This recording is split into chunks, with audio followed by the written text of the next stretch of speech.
Hi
guys! Welcome back to Jane on Food. So, karon na humala na mong luto ang daing na bangos, tsaka sidings na mangga, pipino o kamatis.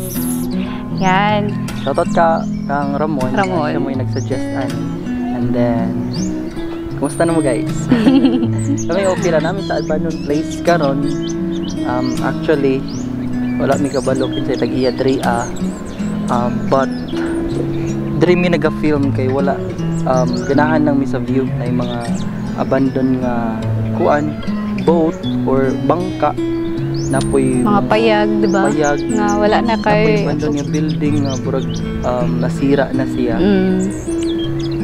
Na kay nakuha na kay nabalaan yung mga abandoned place sa inyo ha? Naa, balay yun mismo sa lula sa kong tuhod. Ay, unsa na? Lula sa tuhod. Lula sa tuhod. Dati, pero kana siya nga balay, kuha na gyud na dyan siya nagpuyo. Kay dati, akong namitanan diha mga apo po niya sa kanang mga anak sa iyang kuha na po ba.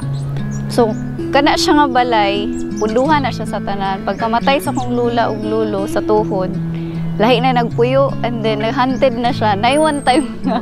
Wala na yung tuwanan pa ron guys. Wala na gid siya. Ginalimpyuhan lang gihapon siya pero kuha na wala na gid siya nagpuyo kay medyo creepy na gid ang lugar. One time nakatulog gani ko didto, uban ang kanang uyuan ako ba. Uyuan ako giyaan. Lain kay gid siya kay mga around 3 AM man siguro to sa Torasa. Nagyud siya magkanang maglakaw-lakaw gani sa hagdan, ma-feel mo nga nagyoy tao. Oo. Dugay na siya mga basta dugay na gud siya nga kanang kuan. Kana gani mga old gani nga balay, nakahoy pa. Oo nga dos andanas gani. Kana wala na gid siya gi-renovate na nga daot na kahoy. Diri nga lugar guys. Kamo na may mga nabalaan nga mga haunted nga lugar, just comment down below asa dapita kay anyways, travel man mo ako dan travel basi matuan na mo puhon. Matuan na mo siya tapos malutuan na mo siya pagkaon dito. Malay mo na dai may maano. And then anyway, just like we said earlier nga kani siya suggest ni Ramon. Hi sa iyo Ramon, taga Saudi. Nagtrabaho siya karon sa Saudi. And then mo niyang suggestion magluto daw daing nga bangus. Gimingaw daw siya. Kaon ani. Langaw. Naman yung kay bangus and then nice siding sa mangga. Pang breakfast lang gyapon siya napod siya kamatis and pipino nga sidings. So, tara, tilawan na to. Nagkaon ako muna sa pipino. Actually, si Ramon, i-share gid siya. Nga kanang, syempre na siya sa Saudi, di ba? Himingaw gid siya kaon mga ingani gani. Oh, diba? Filipino nga. Filipino food. Kay, kuan lagi daw ako But, makaon na siguro siya Filipino food ito, pero dili permente yun na ano. Nami ang kuan. Bangus ba? Piuno na po kay ang mga restaurant dito. Pangitaon ng mga Filipino nga. Filipino restaurant. Napod yapon dito? Daw, yun niya. Ikaw na kay... Kaya ako nam ko igagaw. Makakuan siya, magpapalit doon siya o ganing mga bulad. Nga na, papalit siya kuan siyang amo. Nga, pero... Pwede ba magdala dito pagkaon nga kuan? Pagkaon dito nga gikan dire? Gikan dire niya, tapos gikan niya dire niya, mato ka Saudi. Di ka na siya makuan sa airport, no? Pero basta pwede. Bulad. Mga daing. Nagani usahay mo ulit ka dire, na yung mga paslubong nga, mga products, food products yan dito. Pwede siguro, pero kuan siya, depende sa imuhang dalaon yun. Pilang kilo sa mangga karon? Barato ng mangga. Kaya season man niya karon, so na siya sa 80, 60, pinakamahal siguro 100. Ano? Tamis? Kami po kayo ang fresh nga tomato. Ganahan ko mga basta perito ang sudan, ganahan ko muna yung mga sidings ng salad. Yan, ay prutas na yun. Nay prutas. Pang kuan gid siya. Breakfast. Pwede po siya pang lunch na lang, di ba? Ano, lamig yun siya pag kuan, buntag. Di ba? Buntag yun kasagaran mo yung lamig. Sa lahat ng mga kuan, gusto mo suggest na pod kapras ni Ramon. Suggest og mga food nga gusto ninyo nga amang i-try og luto.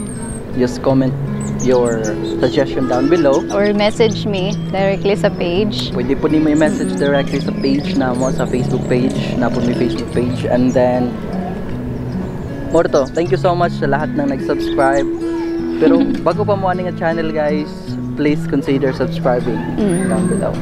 And click na lang po sa notification below para updated mo sa mga new videos na upcoming videos na mo. Thank you so much.